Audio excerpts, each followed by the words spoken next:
Okay, in this video we're just going to be looking at some of the limitations of labour force statistics and a little bit of a look at how they actually calculate some of these statistics for employment and unemployment and participation rates.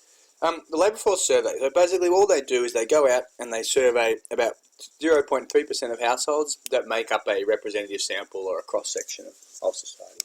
So they basically survey people across a whole range of socioeconomic backgrounds to get an indication of things like the level of employment, unemployment, in certain by age, by region, by what gender, like based on the number of women and men that are unemployed, race, so which races have the highest level of unemployment.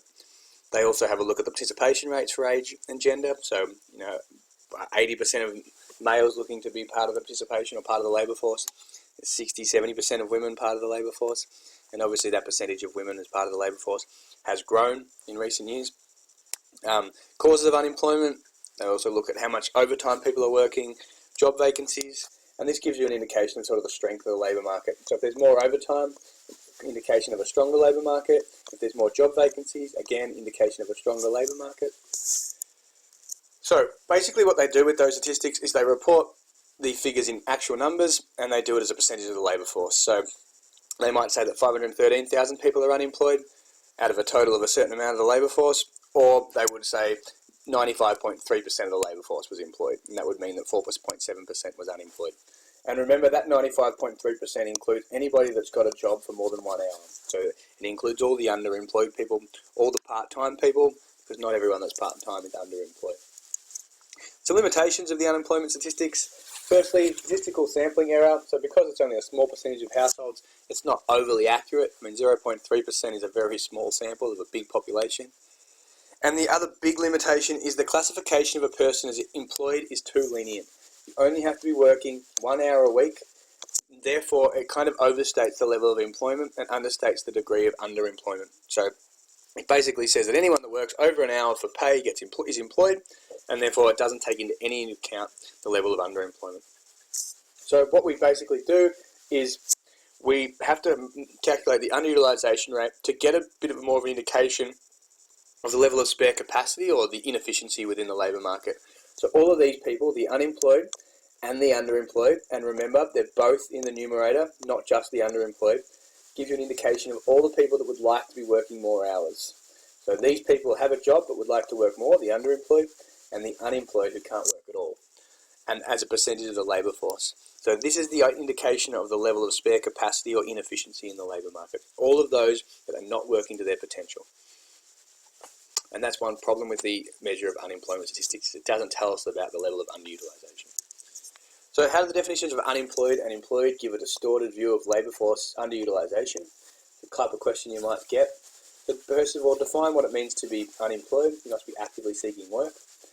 And an individual only needs to be working 1 hour a week to be considered employed.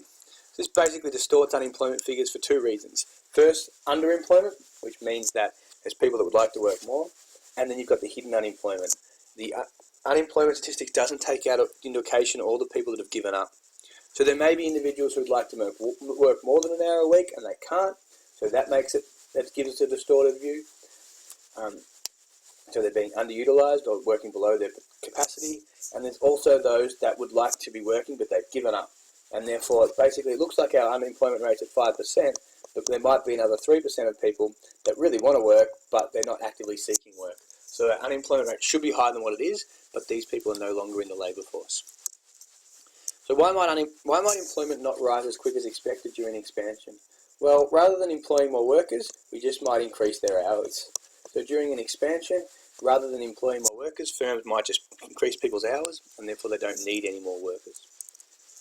Another limitation, and we just talked about this in the last one, so one is underemployment and another one is hidden unemployment.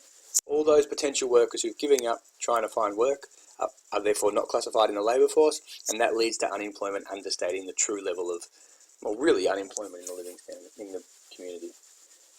So often people will become unemployed for a little while, and then they will become hidden unemployed because they just give up, due perhaps to past experience, family reasons, or they're not suitably trained. Both hidden and underemployed, okay, this one also called discouraged, this one also called disguised, lead to unemployment figures misleading the true extent of underutilisation, the true extent of unemployment. And just quickly, the last one, some people might not be honest in the surveys. Some people might give false information, pretend like they're looking for work when they're not really, because they can then they can collect their welfare benefits. So sometimes the other two actually understate the level of unemployment. This might overstate the level of unemployment because there are people that aren't really looking for work, but they're saying they are, and that will boost the level of unemployment when really those people shouldn't be in the labour force and shouldn't be collecting welfare. Thank you.